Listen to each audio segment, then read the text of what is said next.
Good evening, Drew. Paul, it it's an end of an era today, buddy. What era is that? Destiny 2 is over. You know, I almost put that in the notes. I Yep. almost put that in the notes because I saw that today. Yeah, well, it's not over. It's just it's dying. It I would argue that it's been dying for a while. This is just confirmation that Sony and everybody is just over it. So basically, there was an announcement today that it's no longer going to get any content.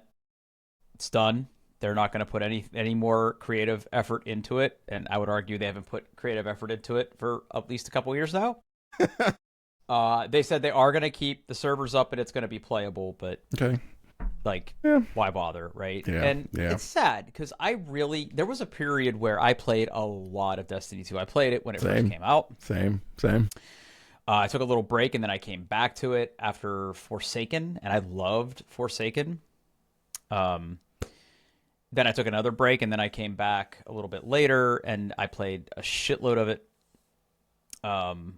So this sucks. I really, underneath all the cruft and all the other live service bullshit they built into it, was a really, really good shooting game. And Now, have you tried Marathon? I have. And That ain't it. okay. Yeah, it's not for me. I mean, the extraction, I mean, the PvPvE part of it, the PvE stuff is fun. Um, but no, I could not get into Marathon.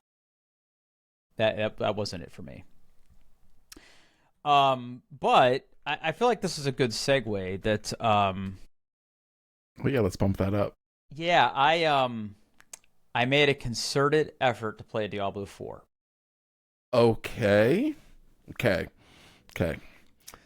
Since for those of you, we have a doc, and the word "playing" is in quotes, so I'm not expecting this to go well. So after our last recording session and hearing you talk about how the skill trees were all redone and there's all this good stuff in the game happening, I was like, okay, I'm gonna go buy the least expensive edition of the expansion, Okay. Okay. and I'm gonna try Paladin. Now, for Okay. those of you that haven't listened to me talk about Diablo 4 before, when I played it shortly after it came out, I played Barbarian. I did not understand, and I still do not understand how that class works. It can I be a little was complicated. Yeah, the it arsenal was system is weird. Yeah. it was a very inefficient soloing experience. I was not able to kill things fast enough. I was not able to kill things en masse easily, so I did not have a good time. And actually I think my barbarian got up to level 46, and that's just where I stopped. I'm like, this isn't fun anymore. I was dying way too much. I wasn't even playing on a super hard difficulty. I was playing on just hard, I think.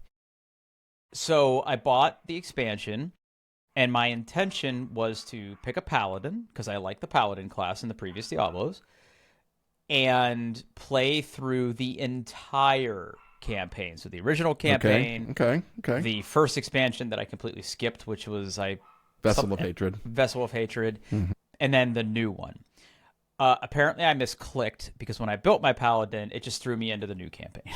Oh yeah. Yeah. That's the default. You have to. Yeah. Yeah. Yeah. It's kind of dumb, but yeah. I played it on normal. I went online and I found a build, and I was like, I'm just gonna follow this Okay. guide. I'm gonna play Okay. it. I'm gonna set up my action bar, and I'm not gonna worry about loot too much. I'm just gonna follow the leveling guide, and I'm gonna do whatever. My paladin and his hammers got through the expansion in about 12 hours. Yeah. It's Um, the expansions are never. They're never very long. Like no, yeah. Yeah. no, They're just quick little story bites. Yeah. yeah, Yeah. and it was good. Like, they gave Yeah. me a nice recap of all the stuff that I never got to experience in the first one, and then I guess Mhm. what happened in the middle. Mhm. Um, and the reason that I have the word "playing" in quotes is that, unlike the barbarian, get faith, make hammers, win. Like, that was It almost became like Vampire Survivors at one point, where I'm just walking around and stuff's dying. Things are dying. Yeah, yeah. Which I think is like the Diablo is what you're supposed to do, right? Like, isn't that the point? I mean, blasting is the point, right? Like, it's, yeah, yeah. It's going in there and just like, oh, there's 100 enemies on the screen. God damn, that's going to be the title. I'm sure blasting is the point. I'm sure they're blasting. Oh, anywho, yeah. My son also started playing Diablo 4. So okay. But now I'm at the point, I finished the expansion, and I know that I have to like go back to previous content if I want to get a mount or if I want to unlock mercenaries and some of this other stuff. So that's kind of like the phase I'm in right now. But what I don't fully understand, and I've done a little bit of wiki reading and a little bit of research, is what is the thing that I do now? Normal is clearly too easy. I bumped it up to hard. I still wasn't barely taking any damage, and I bumped it up to just the next one, which starts with a P. Pentinent? Pentinent, yeah. Yeah, Pentinent, yeah. And I'm now to the point where I have to use potions. Okay. That's good. That's good. So if you want to continue to keep playing,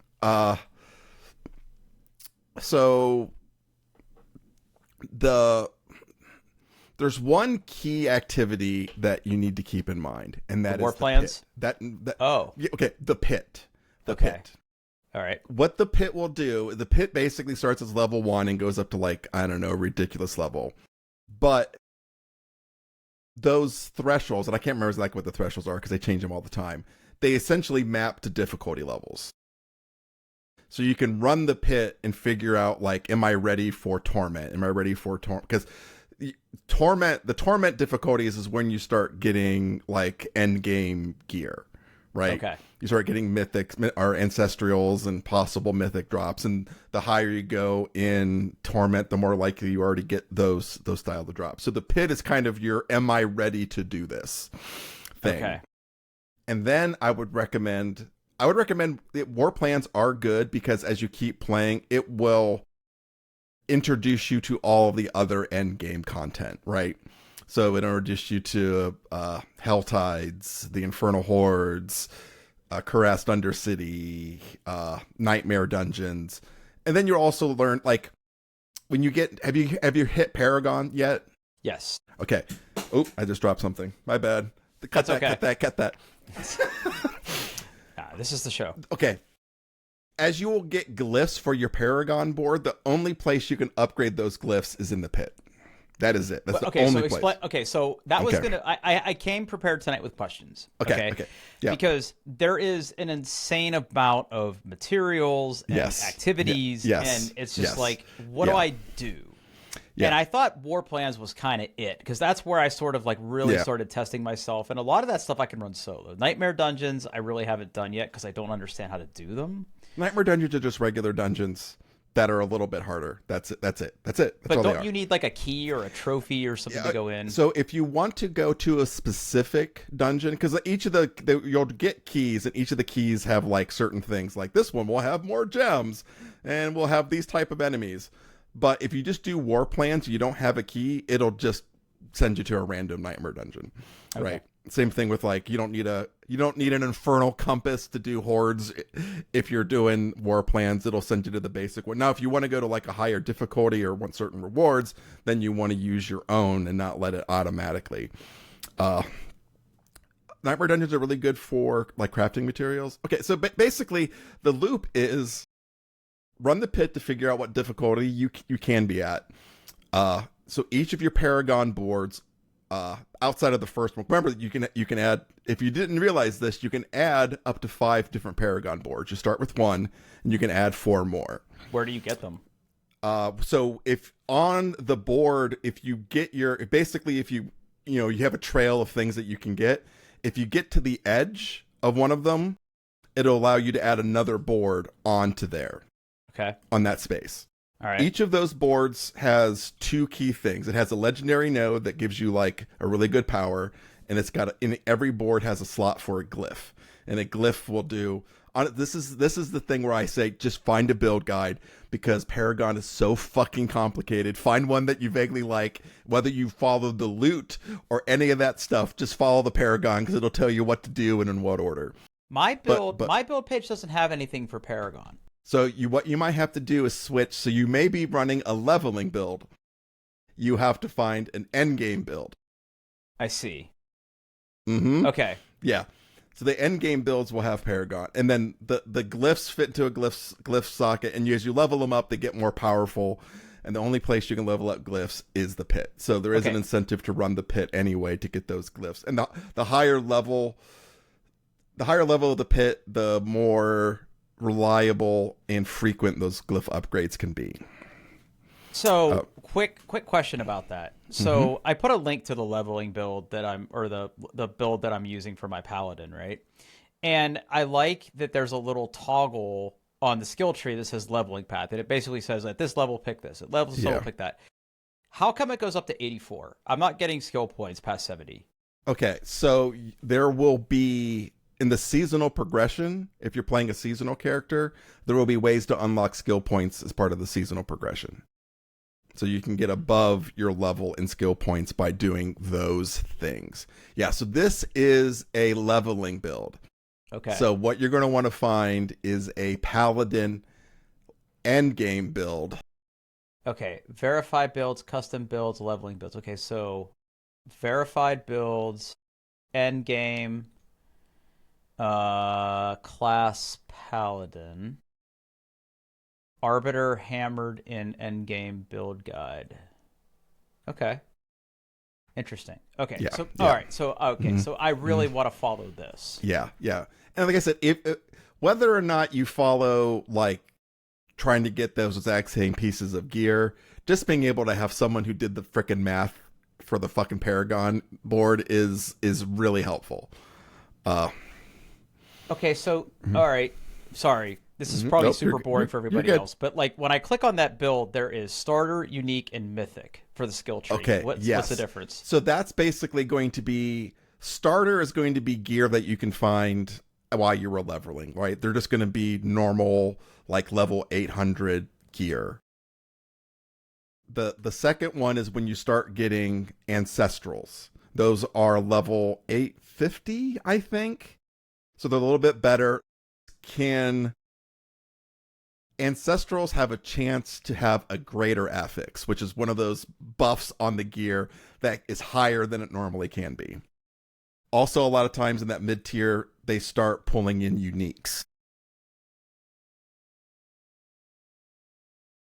Uniques are... There's two ways to get uniques. One, bosses. Bosses always have a chance to drop uniques, and there are certain bosses that drop certain uniques. So if you're trying to get a particular unique, find a recent boss farming guide, because they change shit around a lot. So make sure the boss has it. Also, if you've been noticing, you may have been picking up like boss trophies in your inventory. It'd be like with the crafting component. If you drop 5 of them, God, this I'm sure if people don't like Diablo, this is fucking insufferable. Well, this is part of the reason I stay away, right? Like there's a lot of depth here. Yeah. So if you finish the Lord of Hatred, you unlock the Herodric Cube. If you put 5 of the same boss trophies into the Herodric Cube, it'll generate a unique that boss could drop. So that's that tier. And then the last tier is mythics. Mythics are purple gear, and they're the highest gear in the game. Rare. In fact, I am pissed. I have not seen it. I've played this game a lot. I have yet to see a fucking mythic drop. Fuck you, Blizzard. Where's my fucking mythic? Yeah. So that's, the never ending quest for better pants. Like, run the pit to figure out what difficulty you should be on. Now, granted, I would say, even though you could do Torment 2, but if it's a little bit tough, just do Torment 1 so you get upgraded. Speed is more important than difficulty. And then you just, as you get gear that you like, use the occultist, or the combination of the cultist and Herodic Cube to like get your gear perfect. Like there's one affix on there like poison resistance. I don't fucking need that. You can go to the occultist and re-roll that one affix and get something else. Add your gem slots to it at the jeweler. Temper it, which is basically adding one more affix onto it. If it's a gear that you're really gonna like, then you want to masterwork it, which is also at the blacksmith. Is basically just increases the quality, which basically makes everything a little bit better. Once you get to level 25, it basically greatly enhances a random affix on that gear. And then the last thing, I think, hold on, is it called Transmogrify? Diablo 4 Transfigure. Yes. So then the very last thing you do to a piece of gear is you go to the Herodic Cube and you transfigure it. It'll add one more really powerful affix to it, but then the gear cannot be changed. It's done. It's done. It's cooked. Okay. Right. So that's kind of the thing. The nice thing about war plans is not only are you doing end game activity, but after you finish all of that stuff, it also gives you a nice loot drop at the end. So it's a nice way to get gear, or more likely and often not gear that you don't need, that you just turn into crafting materials. But yeah, and then that's the game until you decide that you're done, and then you stop playing, and then you pick it up next season and do it all over again, or at least that's what I do. Mm-hmm. Yep. Huh. All right. Yeah. What do I spend all my massive amounts of gold on? Nothing. Okay. Nothing.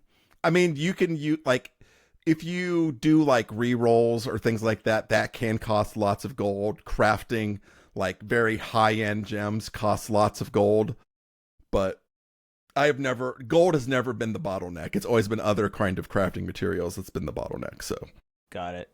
Like I don't sell anything. I always, excuse me. Ooh.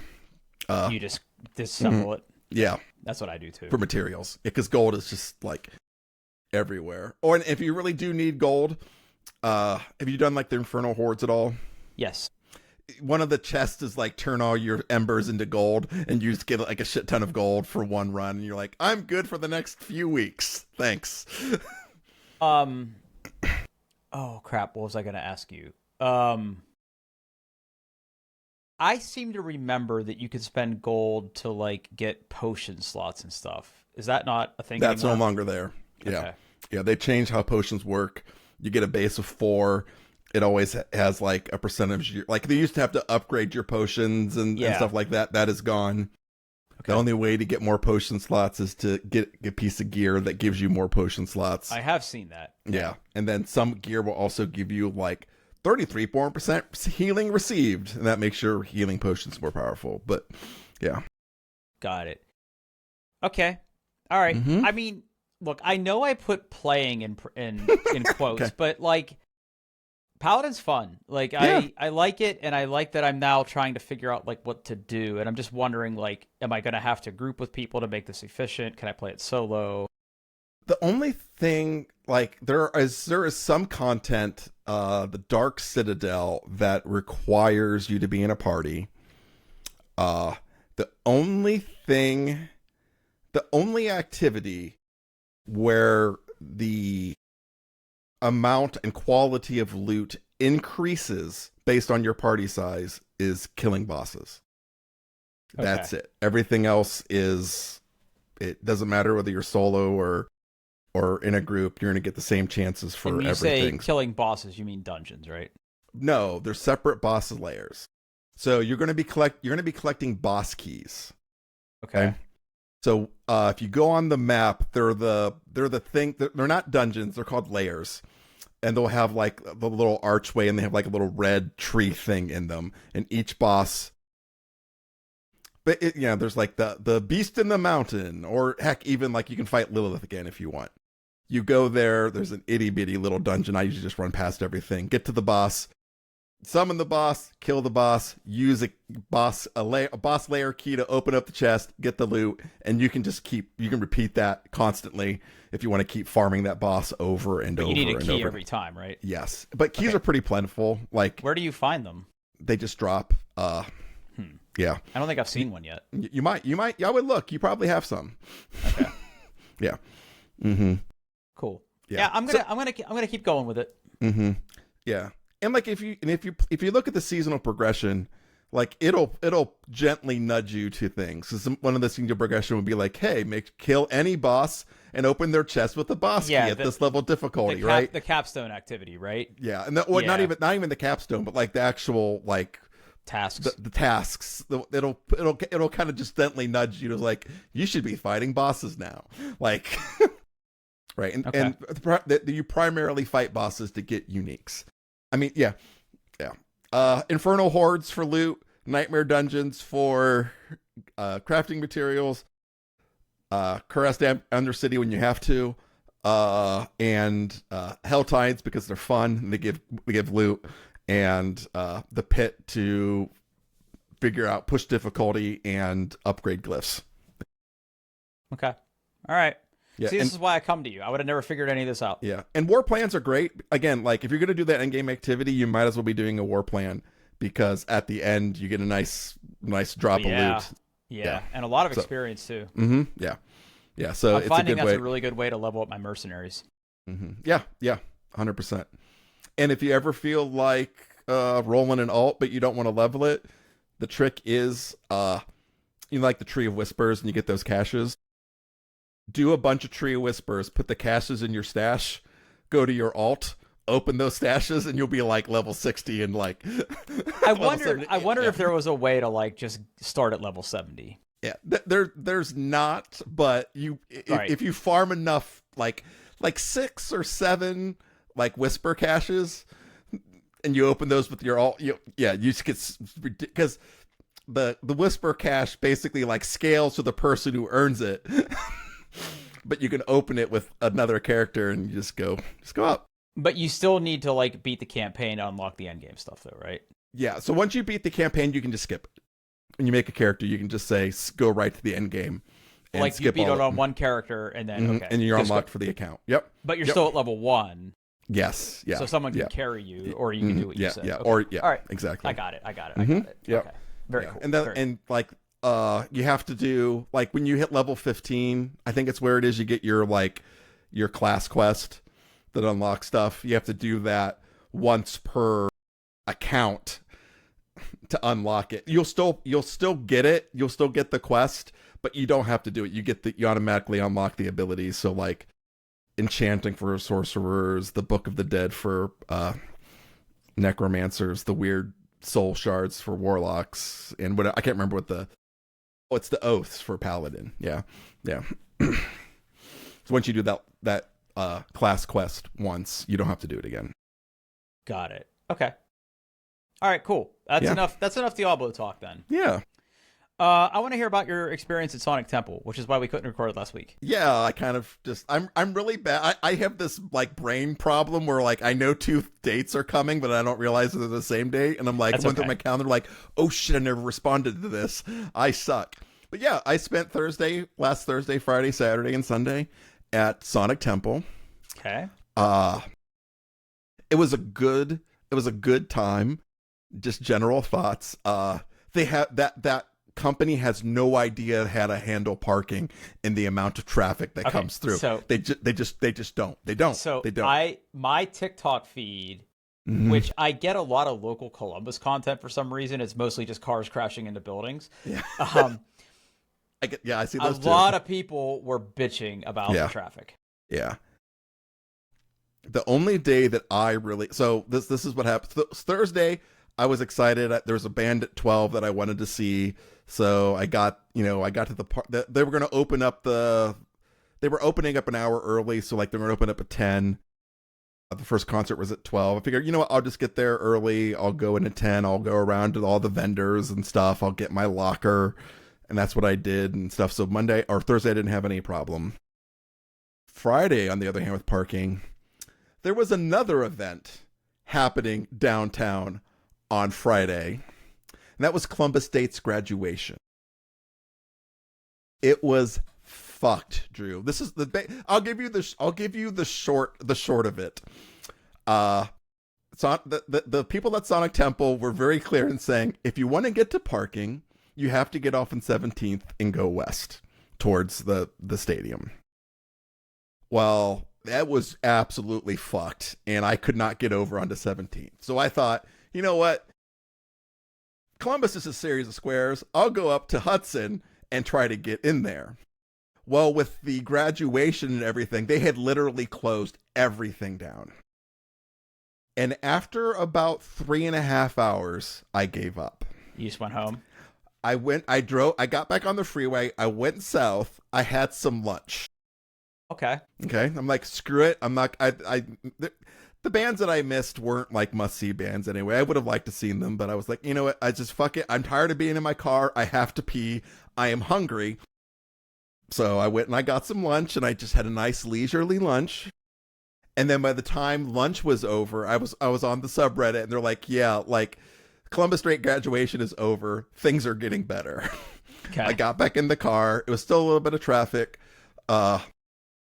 But I eventually got there. I got to see all the bands I wanted. And on Saturday and Sunday, I just left early, and I sat in the car for like an hour and played my ROG Xbox Ally X. I played a little Halls of Torment in my car, listening to music, playing Halls of Torment. And then I just got in like, oh, it's 12:15. It's or it's 11:15. It's open now. I guess I'll go in. And I didn't have to wait in line. I just walked right in, got there. So that's what I did. I just kind of adjusted my schedule.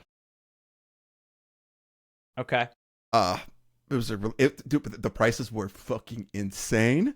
Just absolutely everything was so expensive. Like Really? beers were like $20, like for a tall can, but like still Okay. a regular old can of soda was $5. Water Damn. was like $7-8. It was just absolutely ridiculous. But in instance of time, I will keep this brief. I will give you. Don't be brief. We have plenty of time. I'll give you 3 bands each day that I really enjoyed. How about All that? right. Okay. On Thursday, the very first band I saw was Necrogoblicon. They are a band who one of the singers dresses like a goblin, and that's their whole shtick. That's their whole shtick. They were really fun. It was really good. I would say the next highlight for me was Cattle Decapitation. I got to see them again. They only had a short set. Still a really, really good show. And then the highlight of Thursday was Behemoth.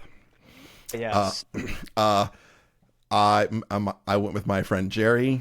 We were like maybe 3 or 4 people back from the rail for Behemoth. That was just an absolutely amazing experience. Did you wear your battle jacket? I did not. It was too fucking hot for that shit. Okay. No. Well, actually, on Thursday and Friday wasn't so bad. I was in jeans those days, but I didn't. I didn't want any extra weight. I would say Behemoth was my favorite performance of the whole time. thing. Yeah, not the best, but my favorite. Explain the difference there.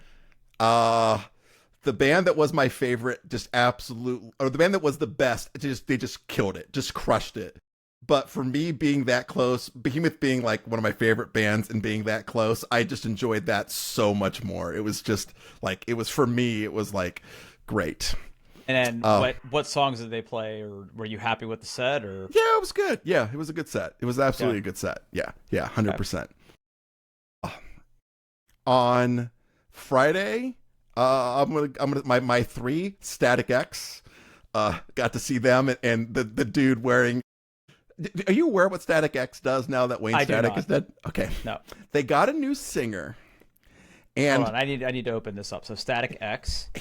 Static X was a new metal band in the 90s, 2000. Had Wayne Static, the guy with like the black hair that stood straight up. Yeah, I see him. He got a mask on. Yeah. So after Wayne Static died, Static X continued. They got a new singer, and that person literally wears a half Wayne Static, half robot costume. And that's how he goes. That's what I'm looking at. Yeah, so he's a tribute to Wayne Static. He doesn't try to be Wayne Static. He's like, it's an absolute just tribute to that particular artist and singer. Yeah, he's got like a robot mask. It looks like wires of standing up hair. Instead of hair, because Wayne Static had that hair. Yeah. But he would do it. He would grow his hair, then he would take black spray paint to keep it standing up. That's how Wayne Static did it. But they were really good. I haven't got to see them with this particular singer, so that was good. I didn't know Wayne Dust. Static died. When did Static? A while ago, yeah. Oh, okay. Yeah. I finally got to see Seven Dust. Huh? They are so good, Drew. So good. Like the good crowd presence. They get the crowd going. Lots of crowd surfers. Like it was just an excellent show. Seven Dust. Okay. Yeah. Seven Dust gets radio play, so you probably have heard some of their songs.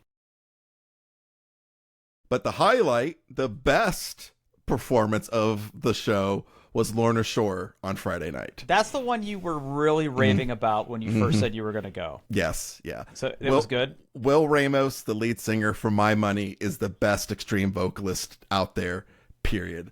I do not know how that man makes the noises that comes out of his face.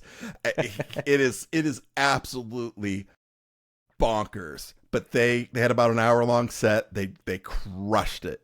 Just banger after banger. They had good they had a video playing behind them. It was really good. Like it was just absolutely.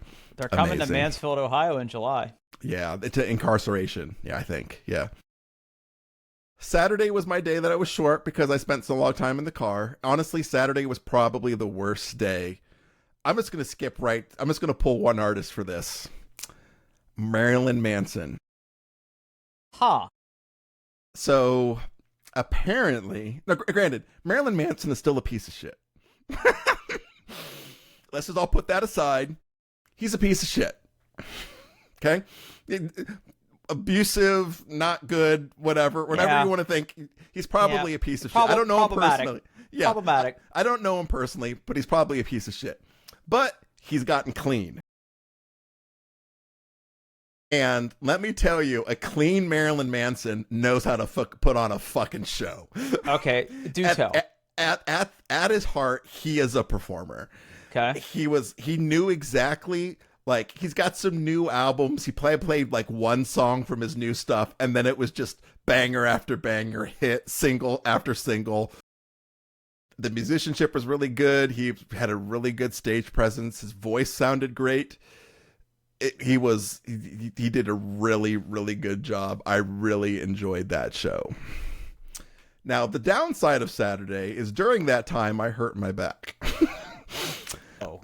Yeah. Were you in a pit? I was mosh pit adjacent a few times. Okay.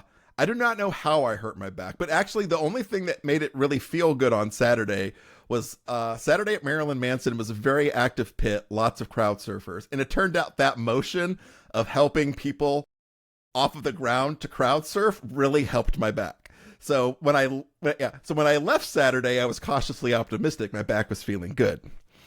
But Sunday came along and it was really, really hurting. So much that I actually left early. I did not stay for Tool, which I've heard that I did not miss much. Apparently Maynard wasn't feeling it and he didn't play like any hard songs. It was all melodic stuff. So apparently I did not miss much. Okay. But I did leave. But I will pull the three best bands that I saw. First thing I saw on Sunday was Castle Rat. Okay. So Castle Rat is not my style of metal. It is very like power metal, very melodic. But what Castle Rat is imagine your most dysfunctional D&D party becomes a metal band. Okay. Okay, they're all dressed up in fantasy characters. They have a little story that they tell while they perform. There's battles with swords. And it doesn't hurt that the lead singer is not hard to look at. Yeah, I was gonna say, I'm looking at a picture. She's got a very skimpy chainmail thing on. Huh? Yeah. So that was Castle Rat. It was a short set, but it was people in good. plague masks. Yeah. Mm-hmm. Okay.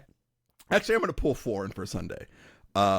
I got to see Avatar again. Always good. Always a good show. They were on the main stage. In fact, Avatar was the only artist that I saw on the main. No, one of two on the main stage, the big stage inside the actual soccer stadium. I finally got to see Amon Amarth. Okay. They sing Viking. All their songs are about Vikings. I got to join the row pit, which is basically you sit on your ass and pretend like you're rowing. That was fun. And then the last big band that I saw Sunday was Lamb of God. We got to see them again, and they're always good, just consistently good. And yeah, that was. And then my back hurt, and then I went home. So, how is your back feeling now? It's not 100%, but it's much better. Yeah. Okay. And actually, what had happened was my back was kind of okay on Sunday, but then a pit opened up at Lamb of God, like right in front of me. Someone got pushed, and everything kind of came back, and I went like this with my hands, and all the weight hit my left hand, or like it was my left side of my back that was hurting, and that happened. I'm like, no. Oh no, this is bad. This is real bad. And then I sat and ate for a bit and tried to watch some other band, and I was like, I just can't do it. So I left. But man, getting old sucks. Walking back to the car sucks. But yeah, it was a good time. Saw lots of great bands. Again, it was just way too fucking expensive. The weather held out. Only got rained on just a very little bit on Saturday, not enough to really complain about. So it was a little warm, but I'll take warm over wet. So that's another good title. I mean, noodle on that one. We can make that one into something, I think. Yeah. Okay. Good, man. I mean, fun. When you reminded me, I was like, you know what? You did mention you were going to that. I mean, I know that's your thing, so I'm glad you had a good time. It was good. Now, before we get off this topic, though, what's your next concert? Okay. This is fun. I only have tickets for 2 upcoming shows, and one of them may surprise you. Okay. I am going to see Feytooth at the end of August. They call themselves Fairy Doom, so it's more slower, more sludgy. And I just bought a pair of tickets. In fact, I bought them yesterday. No, Tuesday night. A pair of tickets for me and my daughter to go see the Smashing Pumpkins when they come in town. Oh, where are they playing? The Shot. It's like, I want to go see the Smashing Pumpkins. Yeah, we'll buy a ticket. They're on sale now. Yeah. What they are doing is, it's like the 30 or 35th anniversary of Melancholy and Infinite Sadness. Yeah. So what they're saying is the concert's 2 sets. The first is a tribute to Melancholy and Infinite Sadness, and then the second set is the rest of their discography. That's in September. Let's see what tickets are going for. Yeah. The tickets I got, so I managed to get on in the Verizon pre-sale, so I actually got them like a day early. I think where are your seats? I am in section 123, row L. And so you're to the right you're to the stage left. Wow, those are expensive. Yeah, I think we ended up our tickets like with fees were about $200 a piece.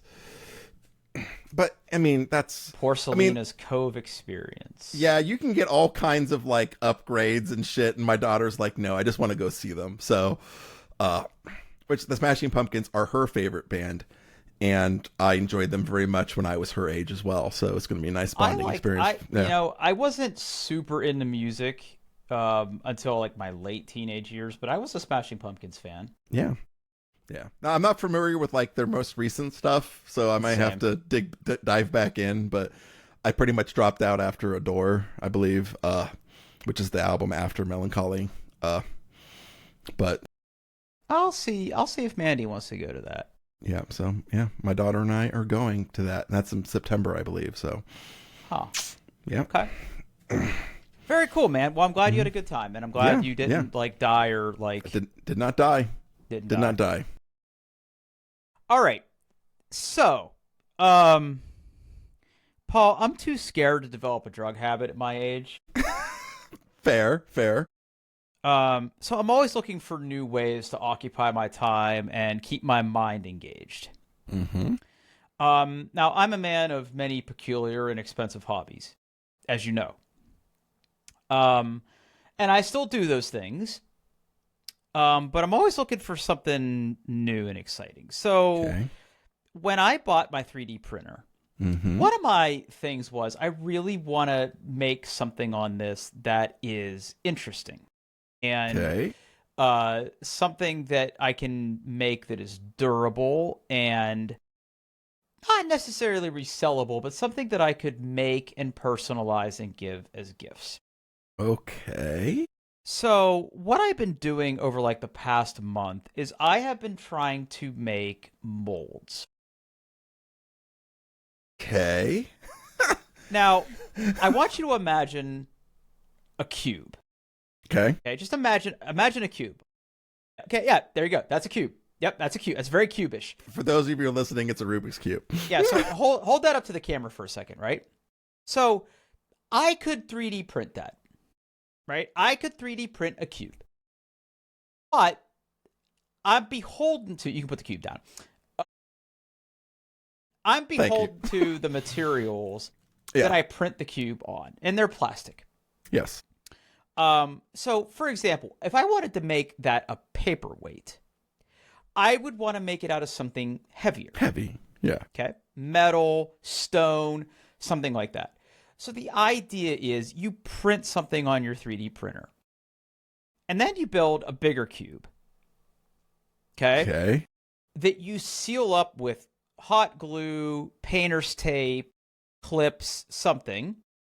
You set the smaller cube in the bigger cube, and then you mix yourself up some silicone rubber. Okay. Okay. So for those of you that don't know, like you can go to like any art supply store, you can go to Bespo's place, and you could buy what is essentially a 2-part silicone mix where you have a base and an accelerant.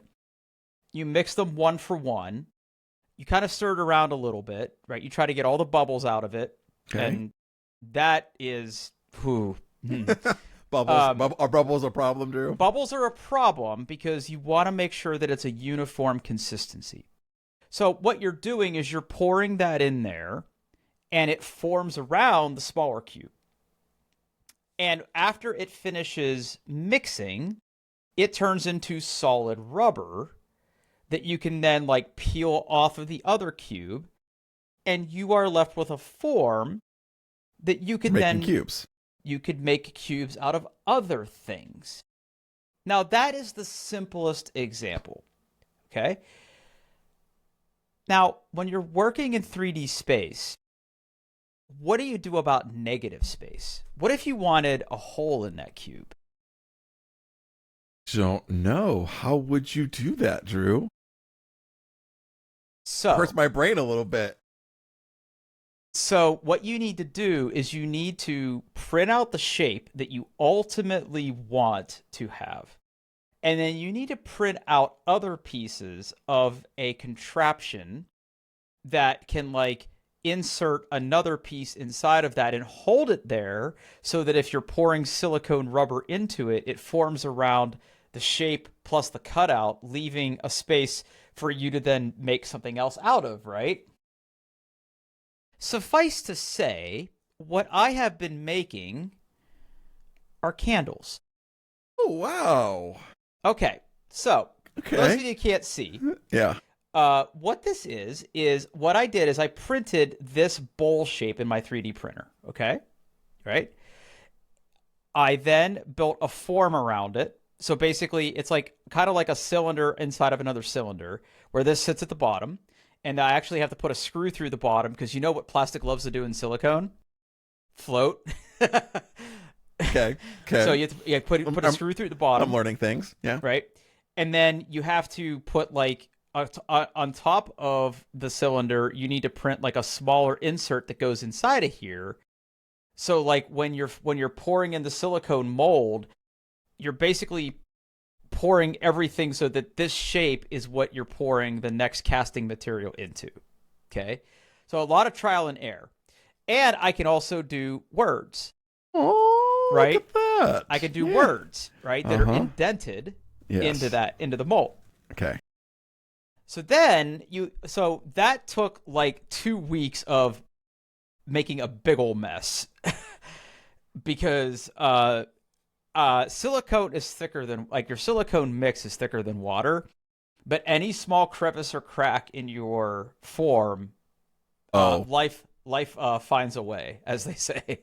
That goop goes everywhere. Now okay, the good okay. news is once it's dry, it's really easy to peel off of stuff, but it is sticky. So that took about 2 solid weeks worth of fucking around. Now I have a silicone mold. So the question is, what do I make this out of? Now this is a stone-like material. Now I have experimented with different materials. I originally I was being served content where what people like to do is you find like a very, very coarse cement mix and you add some aggregate to it. You kind of dice it up and you can add pigments of like iron oxide to it and everything to basically make this out of concrete.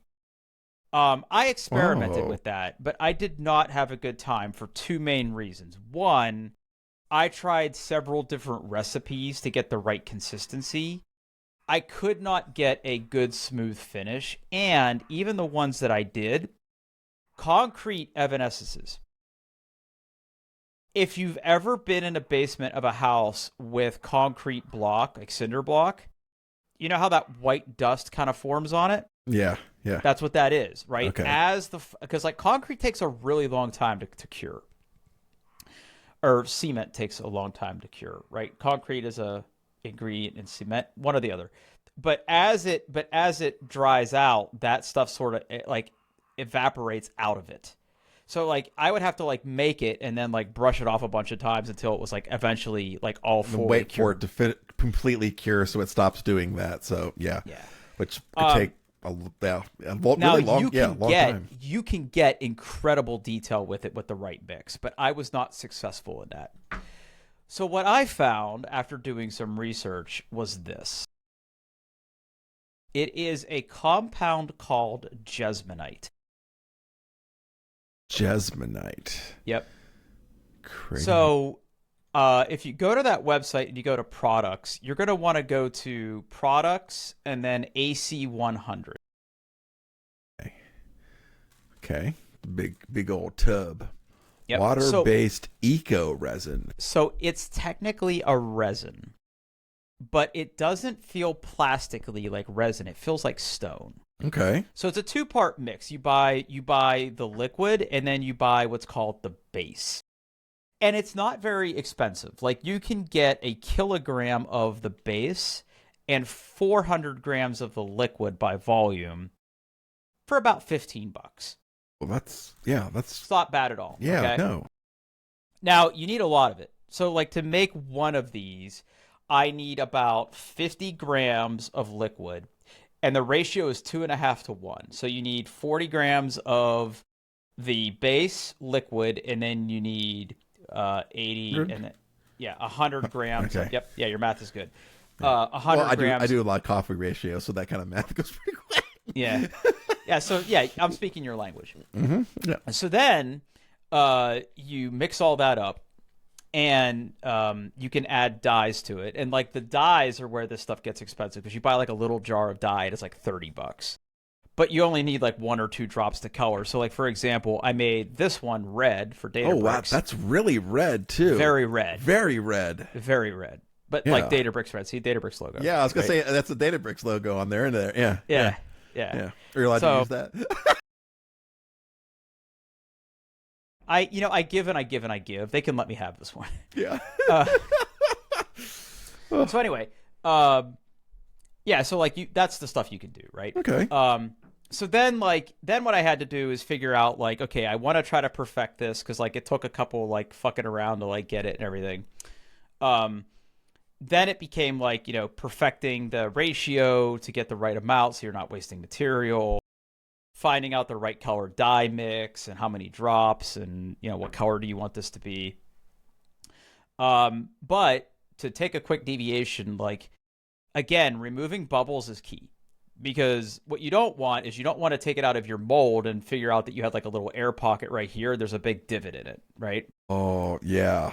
Okay, that makes sense. So that's when I went and bought a vacuum chamber. Okay. That's one way of doing it. Yeah. Yeah. So I over mean, on we do like our gear. we do. Oh. So how big is the Um, vacuum chamber? I'm pulling it up right now. Okay. Okay. So what I bought. Oh, come on, stupid Amazon. So I've only used this for the Jesmonite mix once, but I typically do this when I'm making a new mold. So this is the Bacco Eng 3-gallon tempered glass vacuum chamber. It's not as expensive as I thought it was going to be. I cheaped out on this because they can be a lot more, but this holds 3 gallons, and like you don't put the material directly in it. You put the material in something, then you set it in there, then you hook up the pump that takes oil, and the hose, and you close the valves, and you turn it on, and you basically watch the material kind of rise up. So you kind of have to like off, on, off, on, off, Oh, on. okay. Right, because you don't want it to overflow. Because what it's basically doing is it's like sucking all the air out of it, but also pulling it out of whatever you have it in. Yeah. Right? Yeah. Not gonna lie, it's a little scary. Okay. It's not a ton of pressure, but like when I initially hooked it up, I was like, I should probably go get some goggles. Yeah. Yeah. Like, yeah. Things under pressure can explode. Yeah. Yeah. And like yeah. that lid, by the way, does not clamp onto that tub. It just sits there. So I guess it uses the vacuum itself to keep on. Yes. That orange ring around it is like a giant gasket that just kind of sits on top of that thing. So like if you ever ding that thing or like chip it, you're done. You're fucked. You're done. Yeah. You're never going to use it again. Yeah. So yeah, I ended up getting one of those to sort of do that work. Okay, so now, how do you pronounce this brand name? Bacco Eng? Bacco Eng. Bacco Eng. Bacon egg. Bacon and eggs. I don't know. Like, Oh. yeah. I just went there and I found one that had like a decent review and wasn't going to cost me an arm and a leg because I wasn't sure how much I was going to use it. And how much noise does that pump make? not a lot. Okay. Yeah, because here's the thing. I'm only really taking it up. Once I pour that resin, once I pour the silicone mix, it does not take a lot of vacuum pressure to suck it out. It's just like you turn it on a little bit, you let some air bubble up, you turn it off, you let it go back down. Turn it on, and then like when it's not rising and falling anymore, you're done. So then you pull it out, and you have to pour it like really slowly to not introduce more air whenever you're pouring it into the mold. So it's a little bit of a skill issue, right? Like you kind of have to like figure it out. Okay. So now I've got this, right? I could sand this. I could paint this if I want to. You can add like matte or glossy finishing stuff to it. Like this has like a matte finish on it. So this is the natural color. Like if you don't do any coloring, it's kind of like an off-white, which kind of looks decent, right? Looks nice. So then I was that like, red looks really sharp, though. I have to admit, like that looks real freaking sharp. Yeah, I made some gray ones today that I'm waiting on hardening up back there. And by the way, this Jesmonite stuff sets really fast. Like you only get like 20 minutes of working time with it, and then it starts to set up. But the curing time is only like 3 hours. So like I can yank it out of that mold and start working on it. I did buy a respirator because I do not want resin in my lungs. Good call. Yeah. Especially if I'm sanding it, right? Yeah. So I have a little respirator in there too, so that was an expensive thing. So then it became time to make this a candle. Okay. Yeah. And I assume candles are pretty much a solved problem here in Year of Our Lord 2026. Or am I wrong? No, you're not wrong. But you just have to get the right material. So I'm happy to announce that I'm a soy boy. Soy can. Okay. Yep. Soy Freedom wax soy beads. wax. Yeah. Yep. And I just needed to buy something to melt it in. So what I ended up getting is the Venpal candle wax melter. I love these names. Venpal candle wax melter with pour spout candle making kit for adult beginners, 1.5 liter large capacity, for making candles and soaps, kit includes wax melting pot and stirring spoon. It's a lot basically of splices in there. That title, yeah. It's really just a very, very cheap crock pot. with a handle. Yeah. Okay. Yeah. Yeah, so you throw your wax beads in that, you turn it on, you melt it. I bought some wicks. You're supposed to soak the wicks in the wax for a certain amount of time. And then I'm not making scented candles. I'm never going to make a scented candle. Scented candles are stupid. Just live in your house with its natural smell, you fucking jerk. Dude, the amount of scented candles in this house, Drew, would probably infuriate you. Yeah, probably. So many. Many. So what I like about this is it dries just white. Right? Yeah. So it's just a nice white contrast. Like, that's all I wanted. Yeah. Yep. So you basically I scoop out some beads, throw it in the wax melter, let it melt, pour it in there. And then like the wicks that I'm using are like these little wood wicks. Yeah. And what you can't see, because this is opaque, is there's like a little metal clamp in there that it sits in. So like after you pour the wax, but before it sets up, you just kind of set that in there. And because it's metal, it sinks. Yeah. And then it just kind of forms up around it. Cool. So that's what I've been up to. While you're enjoying concerts, I'm over here inhaling resin and making candles. Making candles. I never would have guessed candle making to be your new hobby, Drew. I mean, look, man, work is tough, and I need something to help me just unplug for a little bit. And now that I have the process down, I can go back to my workbench. I can put on my PPE. I can mix up some stuff, pour it into my molds that I have made. I've got like 4 different molds that I've made out of silicone, and I can make some of these, let them set up, come down the next morning, take them out, sand them down, put a clear, put the finishing thing on it if I want it, and then melt some wax and let them set up for a little while. That's awesome. And these are cool gifts. So like if somebody wanted one with like their logo, for example, I could be like, yeah, I could do that. That's cool. It would probably take me a couple days to get the mold, but once I have the mold, I can start cranking out candles. That's awesome. Yeah, so that's what I've been up to, buddy. Wow. Yeah. All right, that's a show. That is a show. Yeah. Welcome back. I'm so glad we're back. Yeah. Wow. You know what I'm going to say. doingtheirbest.com. You can find all the show notes, the video version of the podcast. And hey, thanks for listening.